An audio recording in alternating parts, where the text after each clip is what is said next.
सम्मानित साथियों, नमो बुद्धाय, जय भीम। हमेशा की भांति एक बार पुनः हम लेकर आ गए हैं डॉक्टर अंबेडकर संदेश। आज का डॉक्टर अंबेडकर संदेश बहुत खास होने वाला है, जो आपको मिल रहा है नियमित तौर पर आवाज का ऑफिशियल यूट्यूब चैनल के माध्यम से।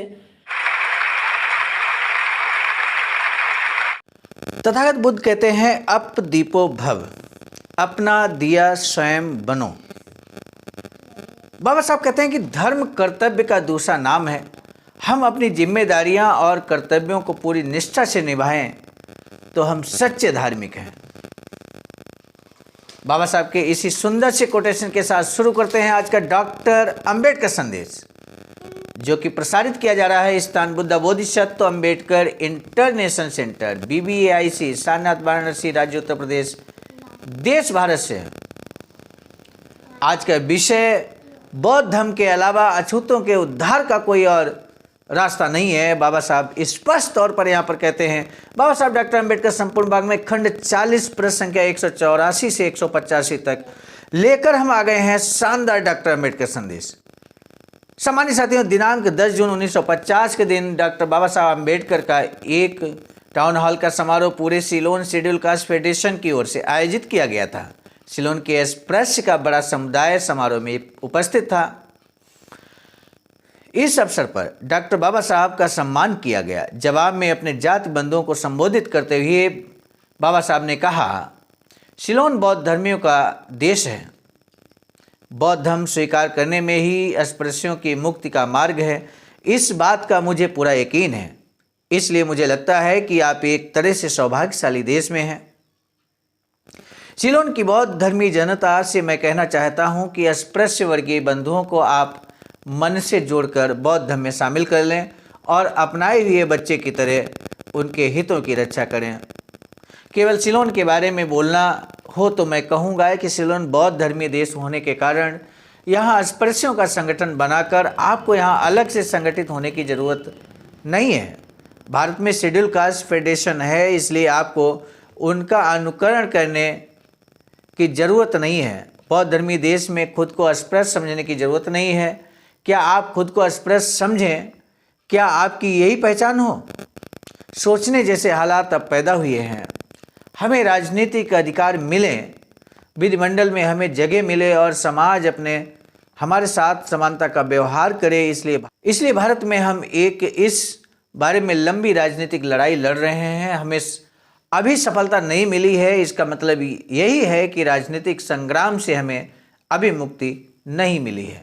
पिछले 35 सालों से मेरी ये राजनीतिक लड़ाई चल रही है। इस लड़ाई में मुझे उच्च वर्णीय हिंदुओं से लोहा लेना पड़ रहा है। इसी दौरान मैंने दुनिया के सभी धर्मों के बारे में पढ़ाई की और अब आखिर में एक अपरिहार्य का निर्णय तक आ पहुंचा हूं। निर्णय यही है कि बौद्ध धर्म के अलावा अस्पृश्यों के लिए मुक्ति की कोई और राह नहीं है। केवल बौद्ध धर्म में ही अस्पृश्यता का निवारण का चिरकालीन उपाय है। आप अगर समानता का सिद्धांत चाहते हैं और आर्थिक दासता से मुक्ति चाहते हैं तो बौद्धवाद के अलावा अन्य कहीं ठौर नहीं है। सिलोन के सम्माननीय नागरिक बनने का मौका आपको कानूनी तौर पर मिला हुआ है। ये बात भी सही है कि इस कानून के कुछ अनुच्छेद के खिलाफ शिकायत करने की कई जगह हैं, लेकिन मुझे यकीन है कि भारत सरकार और सिलोन सरकार के आपसी सहयोग से स्नेह भाव से अन्यायकारी प्रावधानों का निवारण किया जा सकता है।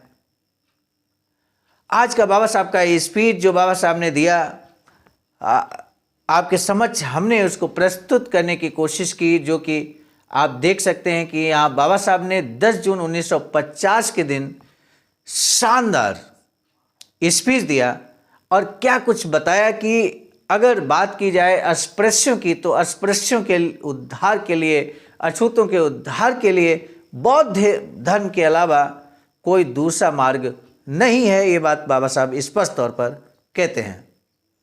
सम्मानित साथियों, बाबा साहब यहाँ पर बात कर रहे हैं अछूतों की, अस्पृश्यों की बात कर रहे हैं।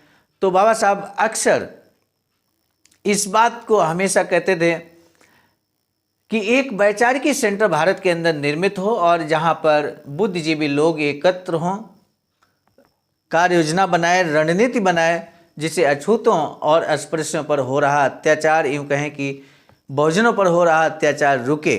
ऐसी कार्य योजना बनाएं, ऐसी कार्य योजना को पूरे देश में लागू करें।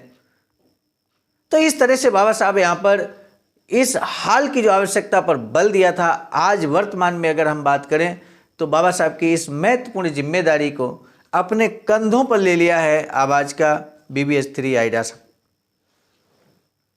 सामान्य साथियों, Faridpur Sarnath ring road green city, Sarnath का नाम जब आता है तो आप सभी समझते हैं, इस बात को जानते हैं कि तथागत बुद्ध की ये प्रथम उपदेश स्थली है। बाबा साहब ने अपना अंतिम भाषण भी यहीं पर दिया था। 14,000 स्क्वायर फीट जमीन की खरीदारी हो चुकी है और यहीं पर एक वैचारिकी सेंटर का निर्माण आवाज का BBS-3 आईडासा के माध्यम से किया जा रहा है। सम्मानित साथियों, SBI account number IFSC code आपके सामने है। यदि आप चाहते हैं कि आपका भी इसमें वैचारिकी सेंटर के निर्माण में, यूं कहें कि इतिहास निर्माण में आपका नाम सम्मिलित हो, तो आप भी धमदान कर सकते हैं।